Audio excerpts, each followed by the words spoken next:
আমরা রাস্তায় নামবো, আবার আবার প্রতিবাদ হবে, আবার চিৎকার হবে, আবার এমন ঘটনা ঘটবে। এটা সারা জীবনের মতো বন্ধ হতে হবে, এটাই একমাত্র মিশন, এটাই একমাত্র উদ্দেশ্য। কিন্তু কিভাবে? এটা পশ্চিমবঙ্গ, এখানে রেপ করে মানুষের মেয়েদের দুই পা চিরে ফেলে দেওয়া হয়, এখানে রেপ করে সঙ্গে সঙ্গে বডি জ্বালিয়ে দেওয়া হয়, তার খোঁজ পাওয়া যায় না, তার কোনো রকম পোস্টমর্টেম হয় না।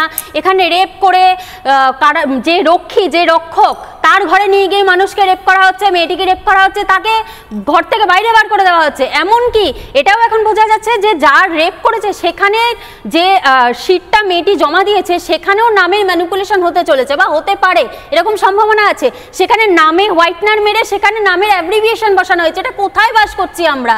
মা মাটি মানুষের সরকার বলা হয়, এখানে মায়ের সম্মান কোথায়, মেয়ের সম্মান কোথায়?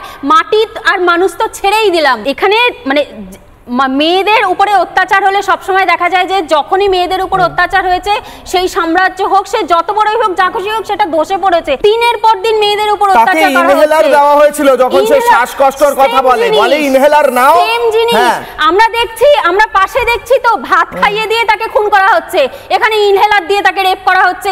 কোথায় বাস করছি আমরা? কতটা নারীকেও, একটা মেয়ে যে ডাক্তার, সে ডিউটি দিতে গিয়ে রেপ হয়ে যাচ্ছে, একজন ল কলেজের ছাত্রী, তারা পরবর্তীকালে আমাদের রক্ষক, তারা আমাদের বিচার দেবে, সে রেপ হয়ে যাচ্ছে।